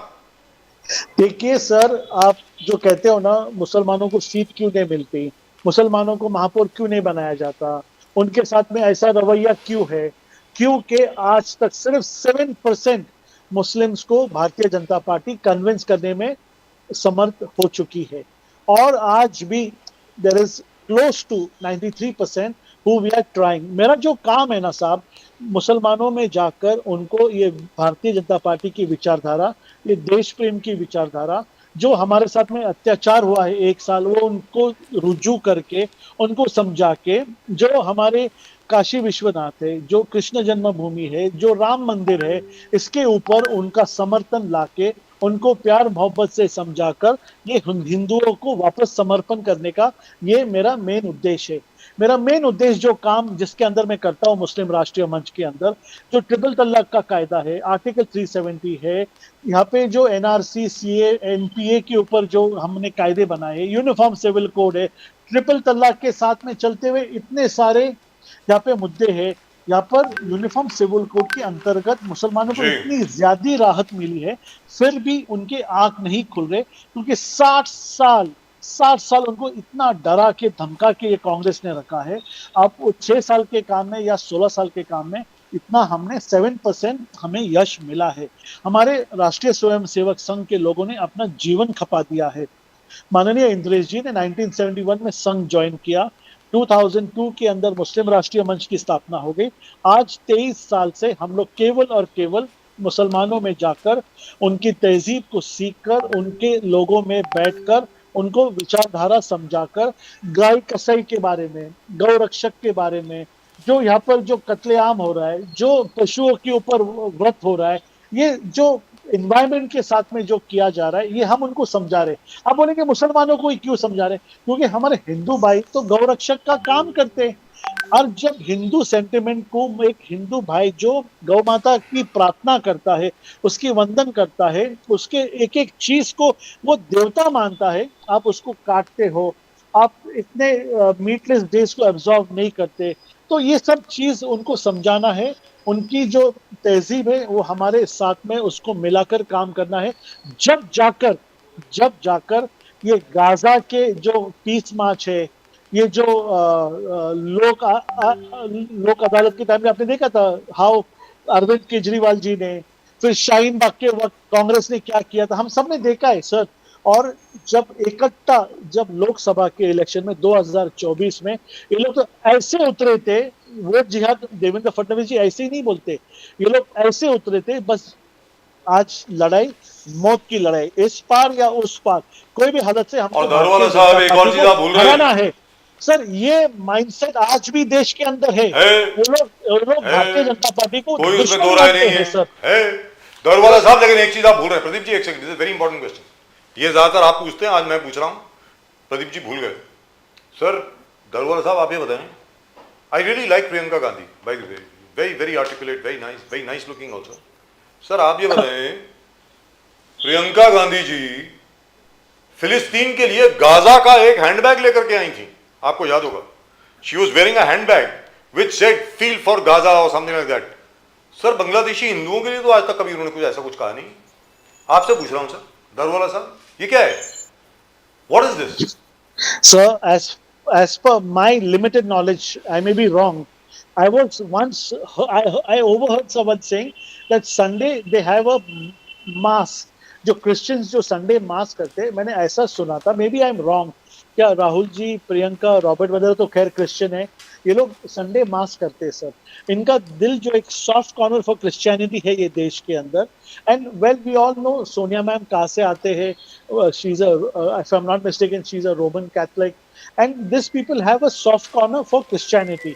तो I don't think that love for Hinduism is there with this family, क्योंकि मैंने राहुल जी को और प्रियंका गांधी जी को ये सनातनियों के बारे में, योगी जी के बारे में और राम मंदिर, इसके ऊपर इतना खुल के लोगों के सामने आके ना कोई मंदिर में हवन करते हुए मैंने तो नहीं देखा है साहब। तो एक बार हुआ था सर, सोमनाथ मंदिर गए थे। सोमनाथ मंदिर गए थे, राहुल गांधी जी गए थे सोमनाथ मंदिर। But Modi ji is outstanding person.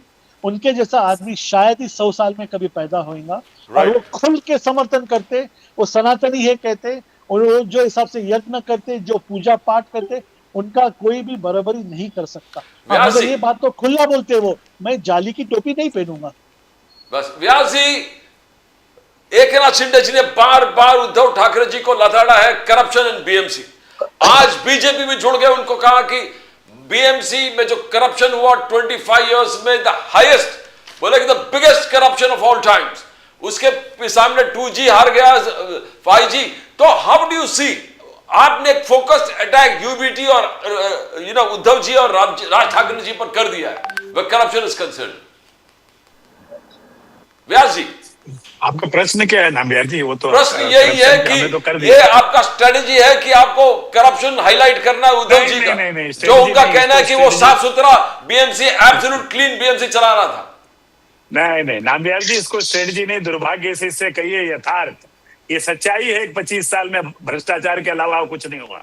भ्रष्टाचार की गंगा बही, चाहे वो जहाँ पे आपके ये ऑफिस है उसके बगल में वो नदी है, उसको साफ करने के उन अंदर कितना भ्रष्टाचार वो आप भी जानते हैं, कितनी साफ हुई आप रोज उसको महसूस करते होंगे। उदाहरण मैं बता रहा हूँ, आपने देखा कोरोना काल के दौरान वो जो बैग थे मृत आत्माओं को रखने के बैग के अंदर भी करप्शन हुआ, क्या क्या नहीं, खिचड़ी में करप्शन हुआ, ये तमाम। तो जो भारतीय जनता पार्टी के अध्यक्ष अमित शाह जी ने कहा कि करीब लगभग 3 लाख करोड़ रुपए का जो करप्शन है वो उनके पास डिटेल में आंकड़े होंगे, मेरे पास अभी तक उसकी विस्तृत जानकारी नहीं है, लेकिन जो उन्होंने कहा है तो गंभीरतापूर्ण ही कोई बात कही होगी।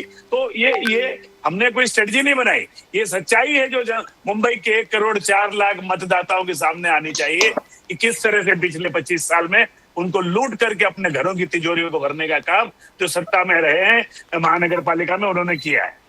एक तरफ उन्होंने रहमान डकाइट के नाम एकनाथ शिंदे जी ने पहले विधानसभा में उन्होंने उल्लेख किया था।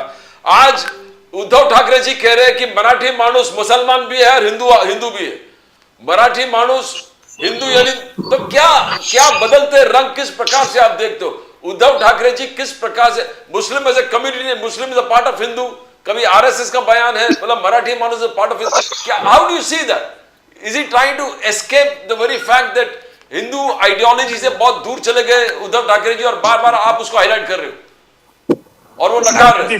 few minutes back I said कि both the brothers, one is confused, one is corrupt। तो आपने ही कह दिया कंफ्यूज है, मैं तो कह नहीं रहा हूँ, आप ही ने उसको जानकारी दे दी कि ही सो कंफ्यूज।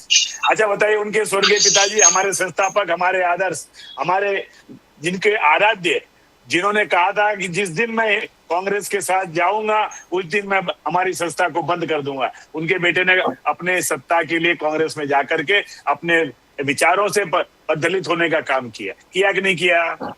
क्या बाला साहब अगर जीवित होते तो कभी कांग्रेस के साथ हाथ मिलाते, कभी समझौता करते? तो फिर कहाँ वो अपने आप को शिवसैनिक कह रहे हैं, कहाँ वो अपने आप को बाला साहब के विचारों को भाग कह रहे हैं? बाला साहब के विचारों को आगे बढ़ाने का सही मायने में कोई कार्य है तो हमारे नेता एकनाथ राव शिंदे कर रहे हैं, और उसको महाराष्ट्र की जनता ने भर भर के प्यार देकर, समर्थन देकर के स्वीकारा है कि बाला साहब की जोत को, विचारों की आगे बढ़ाने का काम एकनाथ राव शिंदे के नेतृत्व में ही महाराष्ट्र में हो सकता है, अन्यथा ये उद्धव जी के भरोसे तो आप देख रहे हैं बिन विरोध जो कैंडिडेट चुन के आ रहा है, बिन विरोध सुशील व्यास जी, आपको इलेक्शन प्रोसेस में बहुत ज्यादा जानकारी है।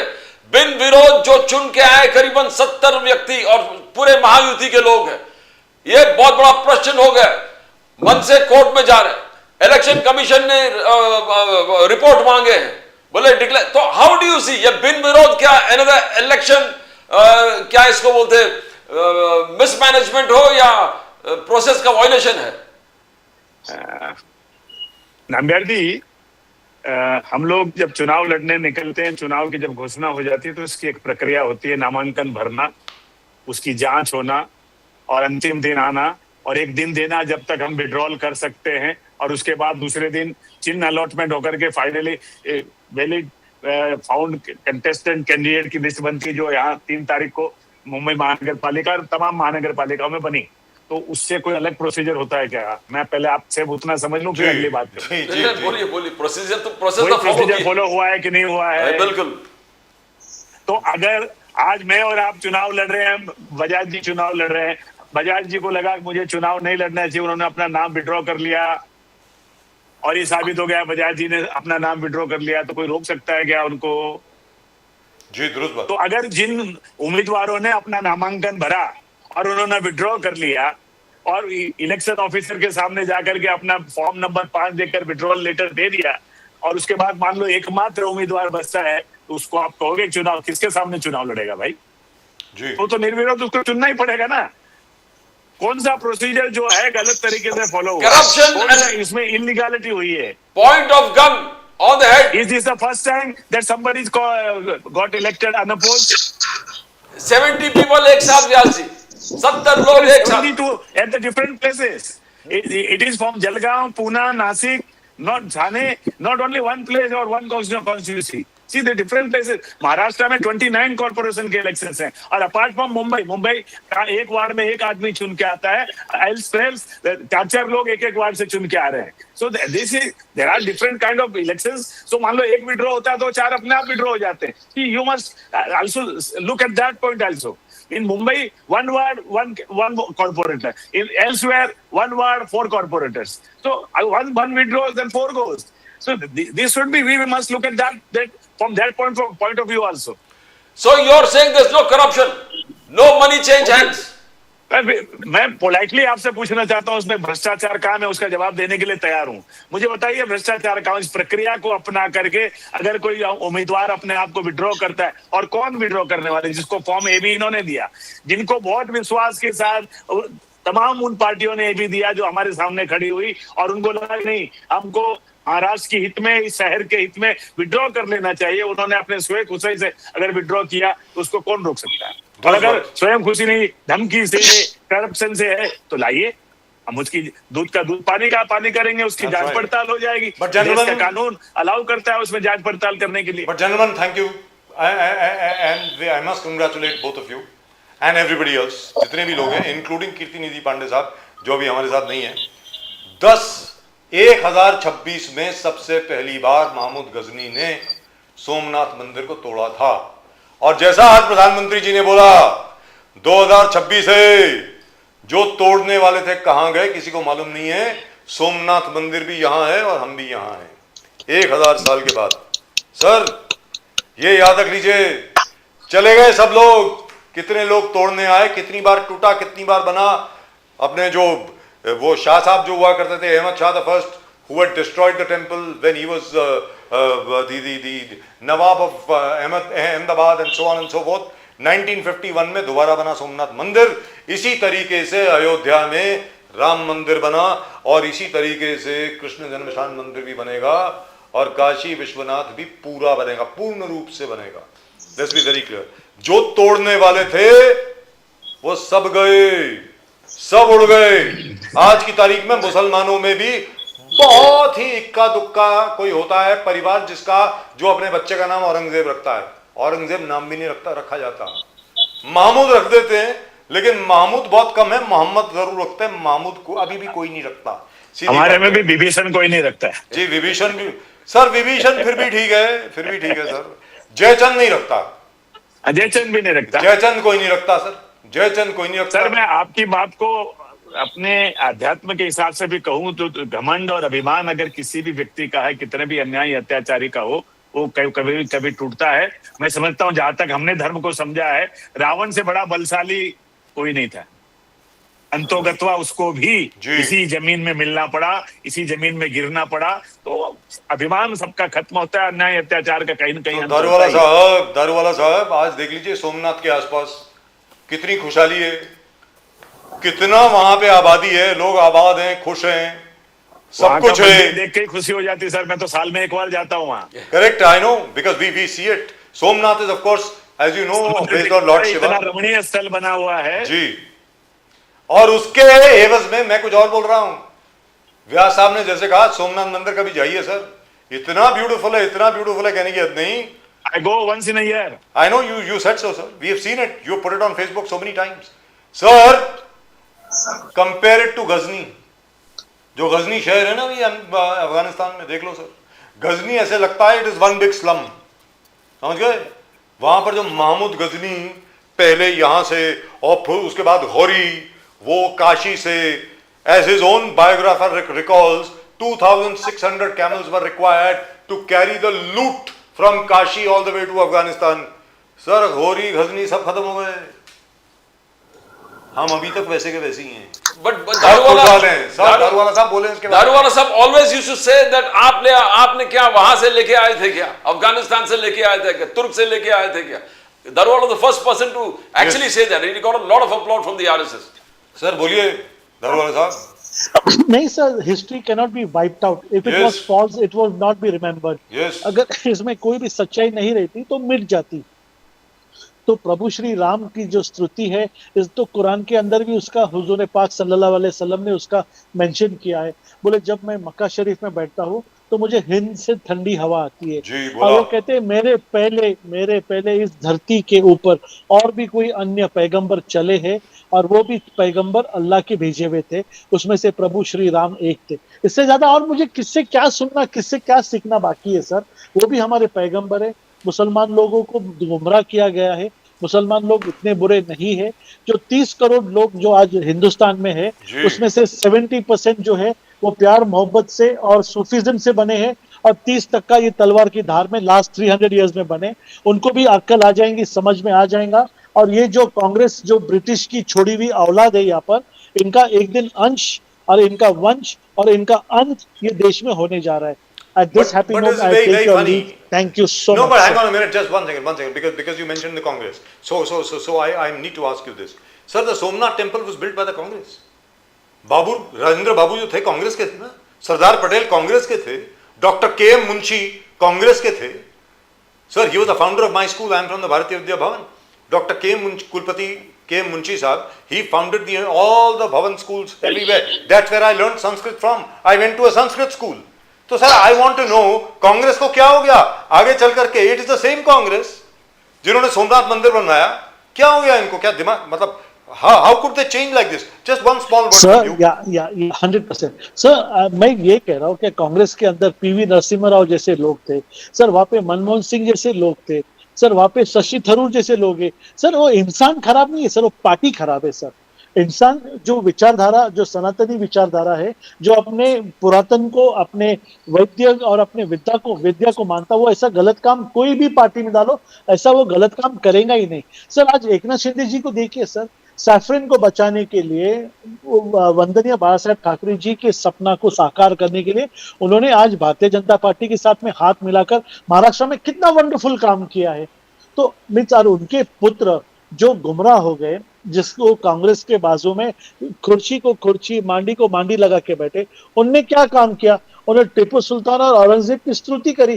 तो ये ऐसे लोग होते, मैं तो ऊपर वाले से हमेशा कहता हूं, मैं इतने बड़े बड़े नेता, मेरी औकात नहीं उनके बारे में कुछ कहना, मगर मैं ये बात को अवश्य मानता हूं, ये आज दिन को भूला अगर रात को घर लौटता है तो उसे भूला नहीं कहलाते। इसलिए हम उद्धव जी को, राज जी को, ये बड़े बड़े लोग को हम ऐसे अनाप शनाप बोलते नहीं, शरद पवार जी को, क्योंकि कल ये सब हमारे पार्टी के अंदर बड़े ओहदे पे बैठे रहेंगे। जय हिंद। Thank you very much gentleman, great pleasure talking to both of you. God bless you both. नमस्कार। सुशील व्यास। जय सिया राम। सुशील व्यास जी जय नमस्कार। श्री राम। नमस्कार। जय सो प्रदीप जी, द फैक्ट, अरे सुशील व्यास जी जय सिया राम बोल रहे थे, तभी आप लोगों ने काट दिया। कैसे हो आप लोग यार? हाँ बोलिए जय सिया राम बोलिए ना सर, एक बार रिकॉर्ड हो जाए प्लीज। जय भवानी, जय शिवाजी, जय सिया राम। जय सिया राम। जय भवानी, जय शिवाजी। इसमें सिया राम मैं सब जग जानी, करूं प्रणाम जोर जुग पानी। तो क्या पूरी बात है। दुनिया जो है सीताराम में है और उसके आगे कुछ नहीं है। मंगल भवन मंगल हारी, द्रवहूं सुदशरथ दशरथ अजर बिहारी। नमस्कार सर, नमस्कार। जय Siya Ram. Right, I tell you what, as far we concern, एक चीज रह गई सर, क्योंकि लंबा जाता नहीं तो। Mister Daruwala sahab also wanted to go as usual, उनका नमाज का टाइम हो गया सर। वो क्या है कि Devendra Fadnavis sahab has promised free education and free medical care, and he said that I will not allow any farmer to suffer. ऐसा देवेंद्र फडणवीस साहब ने कहा है। I hope he has a plan, and he never talks without a plan. I mean, I have never seen Devendra Fadnavis साहब जो है मुख्यमंत्री हैं महाराष्ट्र के, मैंने उनको आज तक कभी नहीं देखा बिना प्लानिंग के या बिना किसी योजना के कुछ भी बोलते हुए। So I think what he's saying is something that you must look at, because he says he'll have a new scheme which will provide free Medicare for the whole of Maharashtra. और उसके अलावा farmers का जहां तक सवाल है, किसानों का जहां तक सवाल है, उन्होंने कहा मैं किसानों को सफर करने नहीं दूंगा, मुझे कुछ भी करना पड़े। And slum-free Mumbai. Yes. In 7 years' time, slum-free Mumbai, 1 crore Lakpati Didi, he says 50 lakhs has been achieved. Another 50 lakhs will be achieved very shortly. The target of 1 crore Lakpati Didi also will be achieved. और सबसे बड़ी बात क्या है कि जहां तक देवेंद्र फडणवीस जी का सवाल है, देवेंद्र फडणवीस जी ने हमेशा हमेशा कोशिश करी है। कोशिश, देखिए साहब, ऐसा है कि आदमी सिर्फ कोशिश कर सकता है, जो भी उन्होंने वादा किया हो उसको फुलफिल करने के लिए। क्या होता है कि मुख्यमंत्रियों में या लीडर्स में लोग जो हैं वादे बहुत कर देते हैं, फिर फुलफिल नहीं कर पाते। This guy is not one of them. And I really and truly admire this young man. I mean, he's still very, very young and easily one of the most successful chief ministers of Maharashtra. The only chief minister, by the way, in recent times to have completed his full term, if you remember. Exactly. पूरे 5 साल सिर्फ इन्होंने ही complete किए महाराष्ट्र में। और ये वाली term भी ये खुद ही मुझे लग रहा है कंप्लीट करेंगे, और तो कोई है ही नहीं। और इनके साथ जो एकनाथ शिंदे साहब हैं, अजीत दादा पवार के साथ बारे में मैं कुछ बोलना नहीं चाहता हूँ। I am sure he will do well, but that's a separate issue. I've never met Ajit Dada Pawar. I'm not able to understand him. But Eknath Shinde ji और उनकी जो जोड़ी है बहुत जबरदस्त काम करेगी सर महाराष्ट्र के लिए, मुझको ऐसा लगता है। He calls a very matured politician. जी। Devendra Fadnavis calls Ajit Pawar a very matured politician. लेकिन सर सबसे बड़ी बात यहाँ पर यह आती है कि जहाँ तक देवेंद्र फडणवीस जी का प्रश्न है, देवेंद्र फडणवीस जी की टक्कर का आज की तारीख में कोई भी कांग्रेस में आज कोई लीडर नहीं है। सीधी बात है, आप जो मर्जी कह लीजिए, आज विपक्ष में कोई भी ऐसा नेता नहीं है जो देवेंद्र फडणवीस जी के सामने खड़ा हो सके।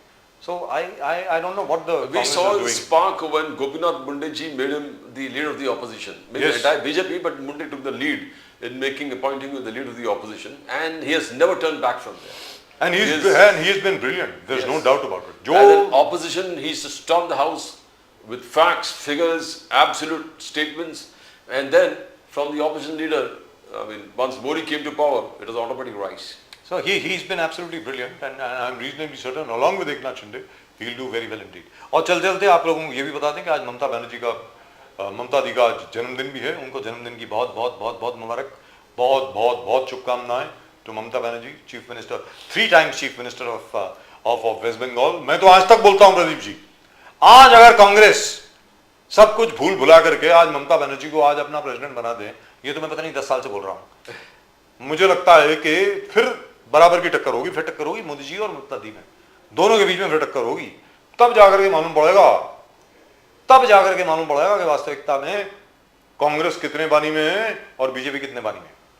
That is my opinion anyway. I think Mamata Banerjee should be invited to the Congress. Sonia Gandhi ji को खुद को उनको बोलना चाहिए कि आप आ जाइए इधर और आप संभालिए, मैं रिटायर हो रही हूँ, और राहुल गांधी जी आपसे सीखेंगे, मुझको ऐसा लगता है। I think that'll be great if it happens, but I doubt it very much if it will happen. And Priyanka Gandhi can groom herself under her and Yes. really make it to the top. But I doubt it very much if it will happen. मुझे नहीं लगता ऐसा होगा। But the Prime Minister, that lady Miss Machado, is in hiding. वो छुपी हुई हैं, किसी को मालूम नहीं कहाँ हैं, क्योंकि मेडुरो साहब ने पूरी भरसक कोशिश कर ली थी उनको उड़ाने की। क्या राहुल गांधी जी छुपे हुए हैं? क्या राहुल गांधी जी घर के बाहर नहीं आ सकते? क्या पार्लियामेंट में वो स्पीच नहीं दे सकते? क्या राहुल गांधी जी को मोदी जी ने थ्रेट किया है? तो मतलब ये सब कहने के पहले कांग्रेसियों को जरा दिमाग लगाना चाहिए ना। अब कांग्रेसी जो है अपना दिमाग पता नहीं कहाँ छोड़ के गए, मुझे मालूम नहीं है। और राहुल गांधी जितनी भरसक कोशिश कर लें, अगर कांग्रेसी इस किस्म की भाषा का इस्तेमाल करेंगे और ऐसे स्टेटमेंट देंगे, ऐसे वक्तव्य देंगे, तो फिर तब भैया जो आपकी अभी 101 सीट है वो मुझे लग रहा है वापस 50 पे आ जाओगे आप, 44-50 पे आ जाओगे अगले चुनाव में। सीधी सादी बात है। Because this is terrible. What they are saying is absolutely terrible. Is Rahul Gandhi under threat in India? Has Mr. Modi threatened him? Is he in hiding? He can't come to parliament? Like, look at this. He's actually talking over here today. He can't do that. दो उन्होंने भारत जोड़ो यात्रा करी है, दो भारत जोड़ो यात्रा करी है प्रदीप जी। Exactly. और एक वोट चोरी यात्रा करी है। And every day criticizing the government. And if there was no और आप कह रहे हैं कि मिस मचाडो के साथ आप इनको कंपेयर कर रहे हैं, मतलब there's something wrong with you guys. I don't know what's the matter with you. अरे भाई आप बीजेपी को कॉर्नर करिए ना, करिए प्राइस राइज के ऊपर करिए, जॉब्स के ऊपर करिए, जहां पर आपकी जो इंफ्रास्ट्रक्चर है, जहां पर इतने बड़े पॉट होल्स हो गए हैं, your roads have have gone to smithereens in various places, उसके ऊपर आप कॉर्नर करिए कि this is a clear cut case of corruption, corruption है इसमें, क्या बात है, कौन बोलता नहीं है, उसके ऊपर आप करिए। शिपिंग आपने बोला था हिंदुस्तान की जो शिपिंग है it will grow by 3 times, कहां पर हुई, वेयर इज इट? ड्रग्स के खिलाफ जो आज की तारीख में लड़ाई है हिंदुस्तान की, वो कहां तक पहुंची है, कहां तक नहीं पहुंची है, इसके ऊपर आप कॉर्नर कीजिए। And here I must admire Owaisi, the way Owaisi has said, Modi ji क्या हम लोग ट्रंप से कम हैं? क्या हम लोग ट्रंप से कम है क्या?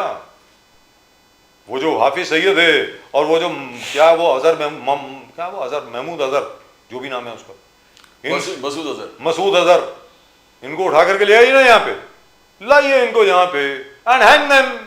अगर ट्रंप कर सकता है तो हम क्यों नहीं कर सकते? मैं भी पूछ रहा हूं, अगर ट्रंप कर सकता है तो हम क्यों नहीं कर सकते? सीधी बात है। Well that's it, that's just about it.